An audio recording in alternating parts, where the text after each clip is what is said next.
που θα μπορούσε η Μέρκελ να σταματήσει όλο αυτό που γίνεται γύρω από την Ελλάδα. Α, πες μας ποιος είναι. Θα το πω και ας μ' ακούσει κάποιος επιτέλους για αυτή τη χώρα. Μίλα. Η Μέρκελ θα μπορούσε να την πείσει να αλλάξει τα μνημόνια και όλα αυτά που έχει κάνει. Ένας πολιτικός λίγο μελανζέ. Μελανζέ. Θα μπορούσε να την πείσει ένας πολιτικός λίγο πιο lifestyle. Ποιος, πες. Έχουμε πολλούς. Πες τα, ρε παιδί μου. Να γίνεις αστρολόγος εσύ. Γιατί αυτός είναι. Έχουμε πολλούς τέτοιους. Πρέπει κάποιος από αυτούς να την πλησιάσει και η επόμενη σύνοδο, δεν ξέρω πώς λέγεται, να την κάνει η Μέρκελ με κάποιον τέτοιον. Αυτό είναι το κουμπί της Μέρκελ, φίλε τηλεθεατή.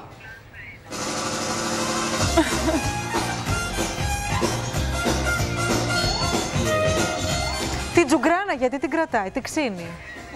Δεν είναι τρίανα γιατί είναι ο Ποσειδώνας. Ξύνει, λέει. Γοργόνα, κάτι θαλάσσιο, υπόθαλάσσιο. Ψάχνει το κουμπί του. Να ρωτήσω κάτι λίγο. Ποιοι είναι οι πολιτικοί μας οι μελανζέ? Υπουργοί. Δεν σου έρχονται στο μυαλό κάποιοι όταν ακούς μελανζέ? Δεν είμαι σίγουρος αν ξέρει τι σημαίνει μελανζέ, γιατί και εγώ δεν θυμάμαι ακριβώς τι σημαίνει μελανζέ. Παιδιά. Το είχε πει η Σβεράντζα Βρανά. Ναι. Εγώ από εκεί το έχω ακούσει δηλαδή. Μελανζέ είναι ο φλόρος. Όχι, ούτε κατά διάνοιο μελανζέ.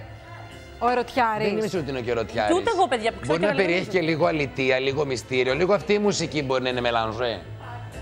Η μελανζέ είναι όρος. Θα το ψάξουμε. Τώρα υπάρχει. Κάποιοι άνθρωποι συνεννοούμαστε. Αν θα βάλετε Google μελανζέ, μπορεί να μην υπάρχει στο Google. Όχι, είναι ρήμα στα γαλλικά, αλλά δεν ξέρω. Τι σημαίνει αυτό? Αυτό δεν μου έρχεται τώρα. Από πάνω. Κρίμα, θα σκίσω τα πτυχία μου και στα γαλλικά. Έχεις πάρει πτυχία στα γαλλικά? Σορμπον 2, Νίκο. Τι είναι, Σορμπον 2. Λες αλήθεια? Δεν μου φαίνεται η γαλλική παιδεία και πιστεύω ότι αυτή η εκπομπή σου είναι πολύ λίγη, Κατερίνα, με Σορμπον 2 να είσαι εδώ και να μιλάμε για ρούχα. Όχι, όχι. Εγώ προσωπικά δεν ξέρω και εσύ, Μέρη και η Μαρία, πρέπει να την αφήσουμε. Μελανζέ. Να την αφήσουμε. Σταματήστε πια, αφήστε τη, δεν τη λυπάστε. Το μελανζέ δεν λέγεται? Θα μου το πείτε εμένα τουλάχιστον.